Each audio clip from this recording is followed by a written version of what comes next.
Hi, everyone. Thank you for joining Amy with Inspired You Coaching. And today I'll be interviewing Eddie Wilcox, a certified financial planner and my friend. Thanks, Eddie, for joining. Oh, it's great to be here. Thanks, Amy. So today we're going to talk about how you decided to get into financial advising. Let's start with what you majored in college and why. Sure. I went to Florida State University and majored in finance. And I think I always had more of a mind for math rather than like the arts or English. So I kind of gravitated towards finance, but I also had my dad was in finance as well. And I had a uncle that was also in finance that I was pretty close to. So I had a few family influences as well. And is there anything in particular about it that you really resonated with you besides the math mind? Was there anything else that kept you into it? Sure. I mean, I'd always been interested in investing and in the stock market and that aspect of it. So, uh, I wouldn't say I was super interested. I wasn't like, investing when I was 13 years old or anything, but it was just in the periphery of my life and something that I was interested in and sort of followed a little bit. That brings up something, 13, when you were 13, they didn't really have access to the technology that we have today, right? To be investing. Would that be correct? Yeah, for sure. Yeah, it's changed a lot. I've been in this business for almost, 25 years now, in some capacity. And it's changed a lot, in those 25 years, let alone, even 10 years before that. But a lot has changed probably in the last 10 to, 20 years, especially just with technology and how things are different.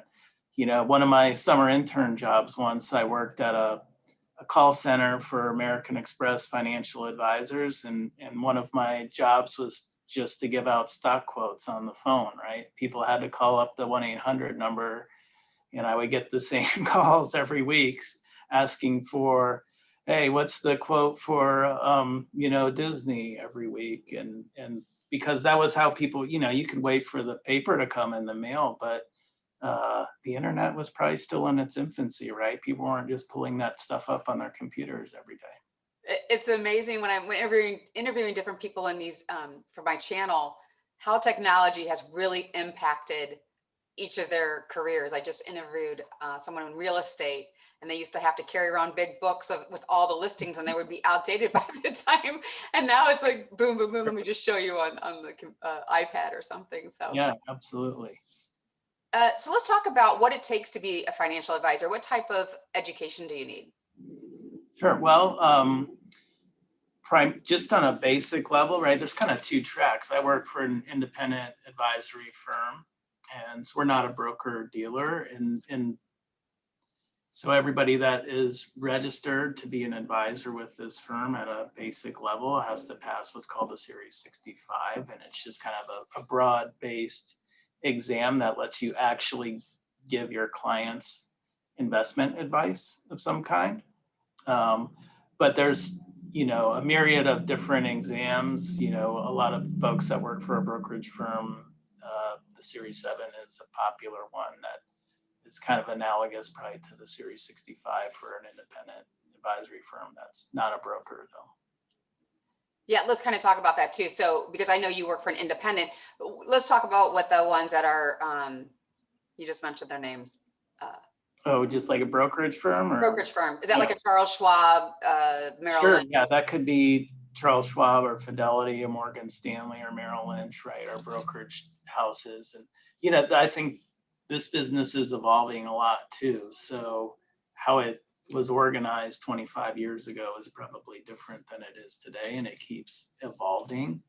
Um, so since we're independent, I'm not employed by a brokerage firm. So just different exams and certifications might be more applicable to what we do as opposed to somebody who works for Morgan Stanley or Merrill Lynch, or kind of, they could be an advisor or they could work behind the scenes, or you could work, on the asset management, not necessarily dealing with clients, and maybe you have different designations and exams that would be applicable. And the same goes for like the insurance industry, right? We don't sell insurance, but some insurance folks, sell investment products, and so they would have different exams and requirements too, just to be basic employed, able to give advice or sell the products that you're selling.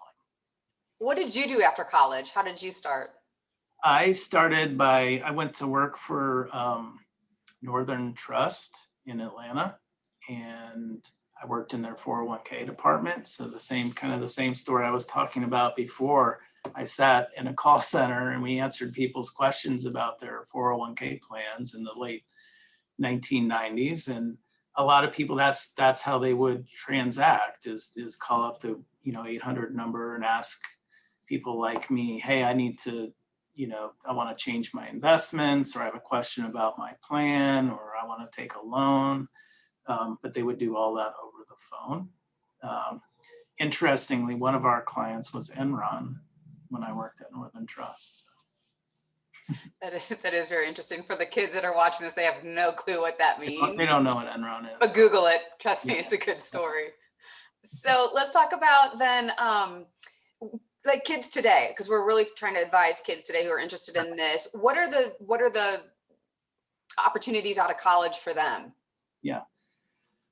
I mean, there's a whole host of different, I think, avenues that recent graduates can take. Some of them know they want to be an advisor, right? Some of them just want to be involved in the investment industry or, finance in general. I think it's important to get a good base of knowledge, whatever you do. It's hard to go directly to be an advisor, because a lot of, what being an advisor is calling on your network of, professional contacts and things like that. And a new graduate probably doesn't have a lot of those. So I think there's definitely a period where it's more about education, kind of figuring out exactly what path you want to go to before maybe making your ultimate decision, because there's just lots of different avenues, and people are going to have better strengths or weaknesses, and are more comfortable with certain aspects of it, right? You could go into specifically investment management, or again, you could go into working for an advisor or an advisory firm, or more back office kind of operational roles, or trading. There's just lots of different things, and that's mostly investment related, but there's lots of other corporate finance jobs out there as well that people may find a attraction to one way or another. But I think it's a lot about education in the beginning. Exactly, because I was getting ready to say that I think with money, there's a lot of trust there. So to build up that trust with someone, you can't just start by going, here's $100,000, I want you to invest, right? So where would you advise? I know we just kind of talked about that. What kind of path do you think a young person should take? Sure. Yeah. I mean, I think it is a difficult proposition to say, here, for a 22 or 23-year-old, I want you to be in charge or manage my life savings, right? That's probably not going to happen for a lot of people. Doesn't matter how talented that person is, right? And what kind of, just how smart they are, how good of an investment person they are. It's tough to convince somebody to allow you that kind of responsibility. But yeah, so I think a lot of it to me is about, if there's something I would recommend, right, it's go down the path of trying to figure out how you're going to get yourself educated and maybe get certified, get some designations. I think that'll help people decide what sort of path they want to go on also. So I happen to be a CFP, Certified Financial Planner, and Chartered Financial Analyst, CFA. Those were two of the designations I chose. And even going through the process, the CFA process is a 3-year, it's 3 exams. It takes you like 3 years at a minimum to go through the process. And all of the material is kind of going to lead you to, it's pretty diverse material. It's going to lead you to different places. And there could be certain parts of that process that, get you more excited and want you to pursue, would encourage you to pursue one career versus something else. That just made me think of something too. As a financial planner, are you, or advisor as well, are you actually doing the trades, or are you just telling someone else, this is what my client wants to do, and then you do it? At our firm, we actually do it ourselves, right? There's lots of firms that they might have a whole, a different team that does it. But for our firm, the three partners in our firm, we are the ones that make all of the investment decisions, but we do a lot of the planning, and we have other employees that help us with the planning piece of it too. And they do the trades, right? They might enter in the trades and have a part in that, but we're basically saying to them, here's what we want to do and here's what we want to accomplish, and we want to sell this position and buy this position, right? And our team implements it for us, but we're the ones making those decisions. And then the certifications that you mentioned, what other types are there? You don't have to name them all, because I'm sure there's a lot, but are there Yeah. other different ones? Sure, there's a bunch of them. Another one different from CFA or CFP is, CPAs, right? That's a good designation to get. It's a lot about taxes. We do tax work here as part of our planning process as well. That's a great designation also. And then there's a PFS, which is kind of attaches to the CPA exam, which is personal financial specialist, which is also more investment related. But there are a lot of designations, and some of them carry more weight than others. There's lots of organizations that have developed these certifications. So I think it is important.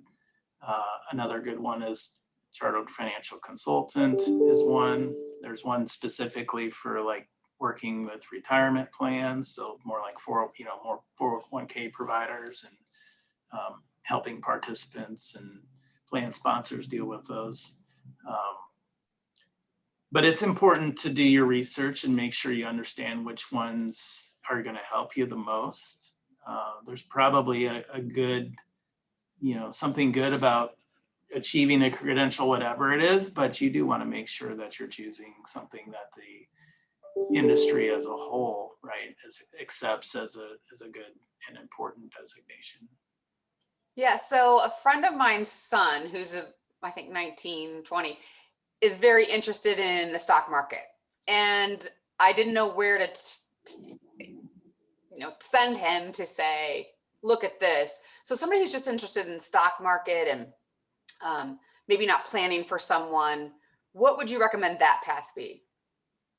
Yeah, I mean, if you're just young and starting out and trying to learn, there's lots of great books out there, right? Of course, that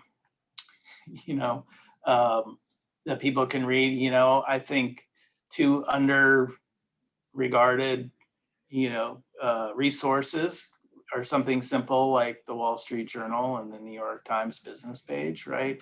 Are two great places they'll have tons of information about the stock market and investing, and they have some just great content out there. Maybe that's sort of old school, but there's lots of blogs too out there that are great as well. And there's just, I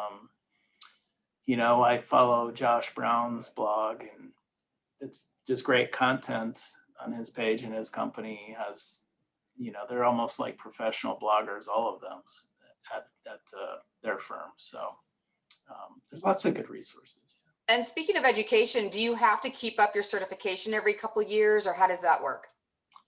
Right. Yeah, I have to have a certain amount of hours of education every year for the CFA and every 2 years for the CFP. So yeah, it's 30, 40 hours a year basically, and education requirements, and every certification kind of has a different requirement. But a lot of that stuff is good. I find it fun and enlightening a lot, right?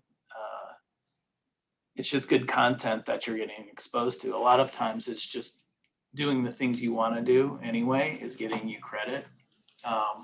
The other thing, maybe not in the last year or so, but a lot of conferences are great places to get education. Now those have kind of been put on hold for about a year or so, but I feel like they're about to start coming back. But those are great places to get education too for those certifications, and you get exposed again to other people and ideas and other companies and um, you know, career paths and all those sorts of things. I like to highlight on this channel the good, bad, and the ugly, because I think some things look glamorous to people and that's why they choose a career. So let's kind of talk about that. Right. I do think there's some folks that think, you know, investing in the stock market is exciting and glamorous and you know, while it can be a great career and sometimes it's exciting, a lot of times it's just blocking and tackling, right? Making the solid choices day after day, year after year, whether it's with your investments or the planning process. It's not for everybody, right? I don't think it should be exciting, right? If you're doing the right things, right, you're kind of choosing probably a you know, kind of a path that works for you and your clients and your firm. But you know, we're not in there trading in and out of Tesla stock every day or, you know, Bitcoin, right? We're trying to make solid decisions for a lifetime, right? People are entrusting us with their life savings, like I said. So you know, so I don't think it's always exciting and I mean, clearly it's exciting to us, but I think from an outsider thinking, yeah, this, you know, boiler room type activity, it's not like that at all for our firm. It's got to be stressful too, because you are managing people's retirements and Yeah. they're entrusting you with their money. So Sure. that's got to be hard. Yeah, I think that is, you know, it doesn't matter if it's, you know, the financial crisis or the tech stock bubble or, you know, what happened when the pandemic started and, you know, people start selling. You know, it bothers us a whole lot more to, you know, at least the fact that we're dealing with our clients' life savings, right? It's more impactful, you know, I think how we feel about our clients as opposed to like our own money, right? It's just it is because you do have a lot of responsibility to make the right choices and make sure that somebody's, you know, protected and secure in their retirement and as they're going towards retirement, right? I would say, yeah, it's stressful sometimes for sure. Yeah, because we were talking about this off camera, but the fact that a 22 or 23-year-old just coming out of college, it's going to be hard for someone who's wanting to retire in 20 years to say, oh, here, manage this money for me. You really have to build that trust and build that network that you were Sure, talking. and yeah, exactly. I think that's what experience and getting designations and, you know, kind of being involved in the business for years and sometimes decades, right? It really takes before somebody's going to trust you with something that's really important to them, right? Their financial security and yeah, I think it's hard to for a 22 or 23-year-old to just automatically have that trust no matter how smart they are, right, or talented or what capabilities they have. There's something that comes with experience, you know, kind of going through different economic cycles and market cycles and being exposed to them. And some things you just can't learn, you know, from reading a book, right? Uh, and it's emotional too. A lot of what we do is emotional for our clients, and it's you know, talking to them on an emotional level that you have to learn kind of by going through it yourself, right? And learning how to talk to people and, you know, make them feel comfortable, you know, and explain and educate about what's happening and why and, you know, what the path forward is. Who do you find doesn't survive in this kind of industry? Who doesn't? Oh, I think I the thing to me that's surprising is you can find people that don't survive in this industry that are really diligent and wonderful people. And I think you can probably find that in any industry. I do think it takes more patience in this industry. It takes a long time to build up a network of clients and build your business and get comfortable with what you're doing and find the right firm. I think if you're impatient, you're not going to last, you know. Um, so I think that helps a lot, just to be patient. But I wouldn't say there's one kind of person that's good in this job or industry. I think you have to have a little bit of a calm demeanor and be able to process stress and even more so kind of when people are asking you questions about an uncertain future, to put them at ease. But that's an important trait for sure. Is there anything that you wish you would have known or didn't find out about this industry until later that you wish you would have known? Yeah, sure. I think when you're young and just out of college or early in your career, you're probably overconfident a little bit, in what that you have everything it takes. um, I probably waited too long to get my designations, right? I wish I would have started working for them right, when I was 22 or 23 years old or 24, right? I think I waited, until my late 20s to kind of start that path. And I wish I had done it sooner. It would have accelerated my career path a little bit. I think if I had done that sooner. Speaking of that, we always talk about this, about how I wish I would have started investing younger. Right. Yeah. So what advice do you give to someone who wants to just start an account? What do you Sure. Yeah. Okay. That's a complicated, more complicated question, for everybody.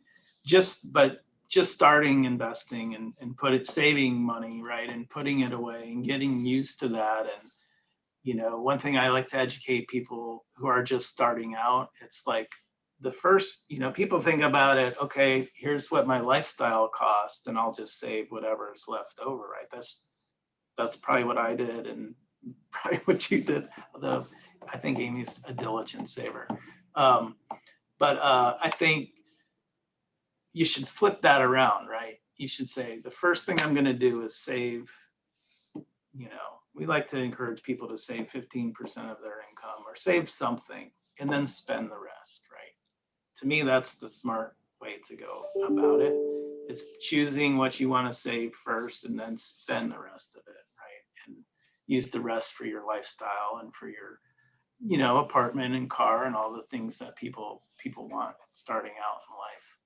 So I would flip those two things as my first piece of advice. And then, there's all these great tax advantaged accounts out there, and that's the next thing people should take advantage of, whether it's your 401k at work or a Roth IRA or an IRA or a SEP IRA, or, it's finding out how do you save in a tax smart way that's going to help you, not only invest your money and grow your savings, but also do it in a tax efficient way. The government has all these rules out there that allows you to take advantage of that, and they want to encourage you to save. So you should take advantage of those, tax advantaged accounts.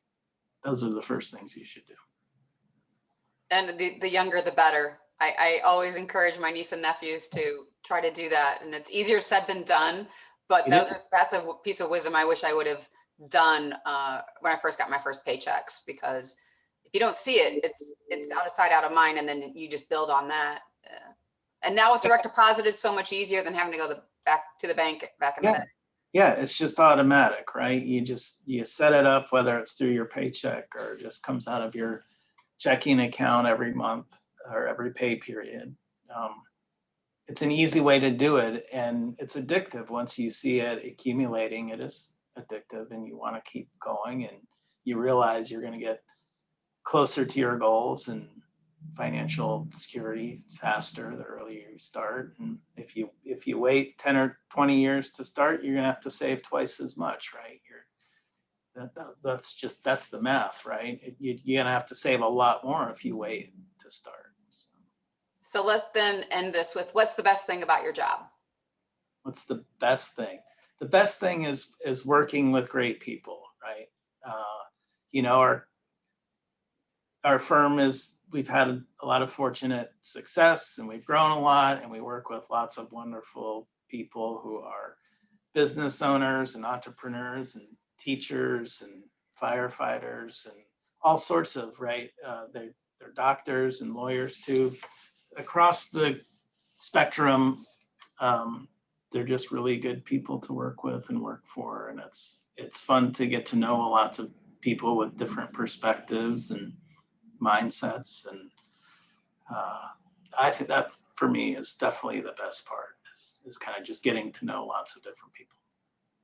Yep. And helping them, right, achieve. Like I've been at Rollins for almost 20 years, and our business has been established for 30 years. So we've seen people like kind of go through the whole life cycle of maybe late career to retire to, right, still enjoying that retirement 20 years later, or people who are now just, maybe have been with us for a couple of decades and are getting closer to the retirement age. And it's fun and exciting to see them accomplish their goals and get to a place where they can, retire or help educate their grandchildren and children and all of those things that come along with it. Yeah. 20 years. That's amazing. It is. Yeah. You're a pup. So any last nuggets of wisdom that you'd like to share? Any last nuggets? Well, I think for a young person trying to decide, what career is best for them, I would just say keep an open mind. You need a little direction, but also keep an open mind and be flexible. And I didn't seek to come here directly, right? I don't think any of us know exactly what path we're on when you embark on it, but it led, I think eventually you just kind of follow where your heart is and, what you're good at. And there's something for everybody, right? And I know we've talked about it a lot, but I think it's important to get certified and get a designation in whatever you're doing, whether it's engineering or, mechanics or finance or, the medical field, whatever it is, right? There's probably a designation or an expertise that, you can achieve that will just accelerate your career and help you learn something and provide a better resource to your customers and clients. Agreed. I think continuous learning, no matter what industry you're in, to always be keeping up with the technology, the changes, anything in your industry, but always be learning. Absolutely. Yeah. I mean, the world never stays the same, right? There's no career path that's the same beginning to end. There's always something, an innovation, right? You're not going to be able to keep up if you don't keep up with the innovations that happen over time. Right. All right. Well, thank you so much, Eddie, for this. This was fantastic. I really appreciate it. And if anybody has any questions, I'll have Eddie's information if you want to reach out, and I'm sure he can advise you on anything. Sounds good. Thanks, Amy. Thank you. Bye, everybody.